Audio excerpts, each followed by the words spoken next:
Selamat datang pemirsa di Business Inspirations. Tetap bersama dengan narasumber kita, Bapak Mukhlis Yusuf, Direktur Utama dari Antara News. Pak, before the break, Anda bilang bahwa Anda menganggap semuanya teman.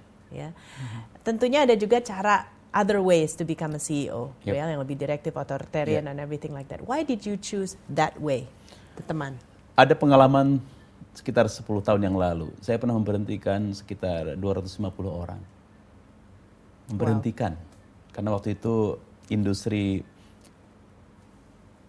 pig iron sedang decline, jadi pabriknya harus tutup. Tidak berlangsung terus.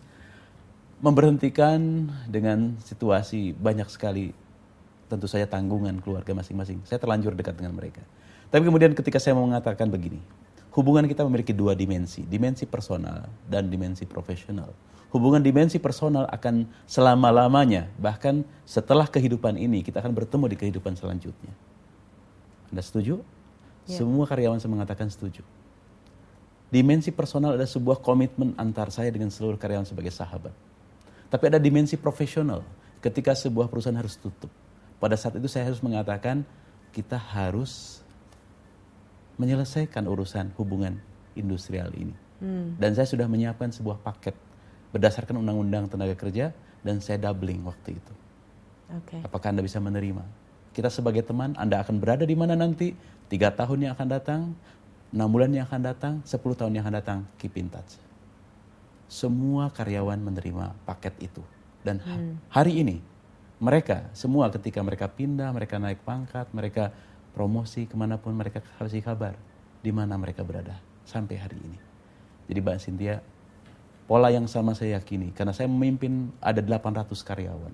Sebagian besar di antara mereka adalah wartawan. Mereka sangat egaliter. Wartawan adalah sebuah profesi yang bisa memanggil Mr. President.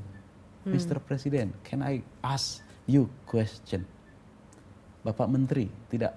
Anda seorang wartawan bisa memanggil Anda kepada seorang menteri, kepada Dirut BUMN, kepada seluruh perusahaan.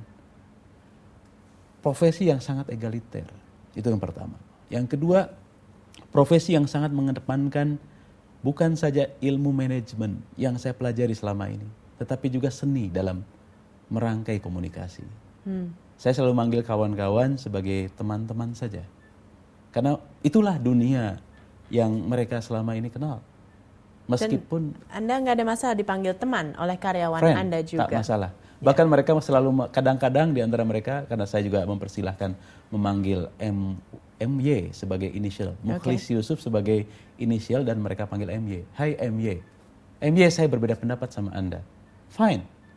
Karena untuk sebuah goals yang lebih besar, untuk sebuah keterlibatan, involvement, buy-in, agar apa yang sedang kita lakukan, sebuah transformasi kantor berita nasional yang sudah berdiri 74 tahun yang lalu, sebelum Republik ini berdiri. Mereka adalah bagian dari NKRI, bagian dari Republik ini. Jadi kalau mereka terlibat dalam proses transformasi, bayangkan Mbak Cynthia betapa negeri ini sangat ditentukan oleh apa yang mereka lakukan. Mereka bisa mengubah negeri ini ke arah kebaikan.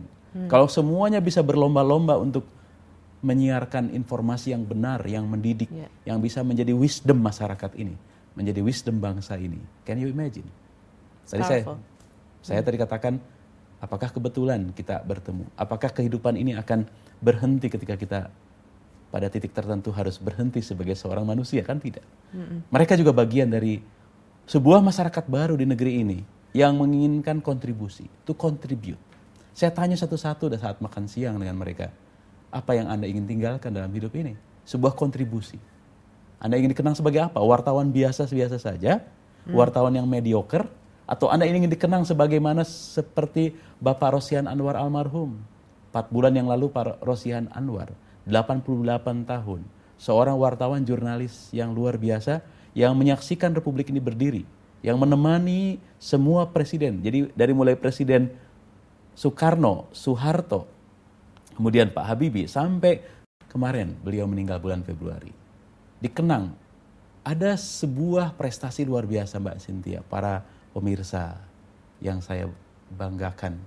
Kita adalah orang-orang yang bisa berkontribusi hari ini, bukan besok. Hari ini. Karena kemudian yang saya saksikan, Rosyan Anwar boleh meninggal, Mbak Cynthia, di usia 88 tahun. Tapi hari ini yang namanya nama harum, kebaikan, dan semua karya-karya almarhum masih dikenang. Bayangkan kalau seorang wartawan bisa mengambil modeling seperti Rosyan Anwar, maka tidak akan pernah mati. Karyanya tidak akan pernah mati, dia akan dikenang. Jasad boleh hilang karena meninggal, tapi karyanya sebagai seorang wartawan, sebagai seorang yang bekerja di atas rata-rata tadi, yang melakukan effort di atas rata-rata, karena menghasilkan atau ingin menghasilkan output di atas rata-rata. Insanity according to Albert Einstein. If you expect the same result with the same, if you expect the different result with the same effort, effort, you have to improve the effort, and then you expect. Now that's interesting because as a CEO, Anda sudah mencapai CEO level, tentunya effortnya dari dulu sudah banyak. Dan ibaratnya banyak CEO di sana merasa mentok, ya. Oke, siapa lagi yang saya bisa belajar? Saya bisa belajar dari siapa lagi? Justru a lot of your time justru mungkin memberi pelajaran ke bawah. Nah, how do you grow, Pak, as a CEO? Ya, banyak mendengar, banyak belajar. Jadi ada sebuah pengalaman yang saya ingat betul ketika saya satu waktu bertemu dengan seorang office boy di kantor. Dia mampu menghafal seluruh menu makanan seluruh karyawan setiap hari. Bayangkan, yang dia layani sekitar satu unit itu 50 orang. Artinya seorang office boy bisa berpikir market driven, memahami maunya customernya. Why shouldn't I learn from him? Bayangkan dia memahami maunya pelanggannya, maunya konstituen, maunya orang-orang yang dia layani. Kalau demikian, pertanyaan Mbak Cynthia, saya menyimpulkan kebiasaan untuk belajar, kebiasaan untuk menjadikan itu sebagai bagian dari peningkatan kualitas kepribadian adalah sebuah proses panjang. Tidak akan pernah selesai, tidak akan pernah berhenti. Saya belajar dari office boy itu, dan saya juga sampai hari ini belajar banyak teman-teman CEO yang lain. Saya bisa menyebutkan beberapa pimpinan BUMN atau pimpinan perusahaan.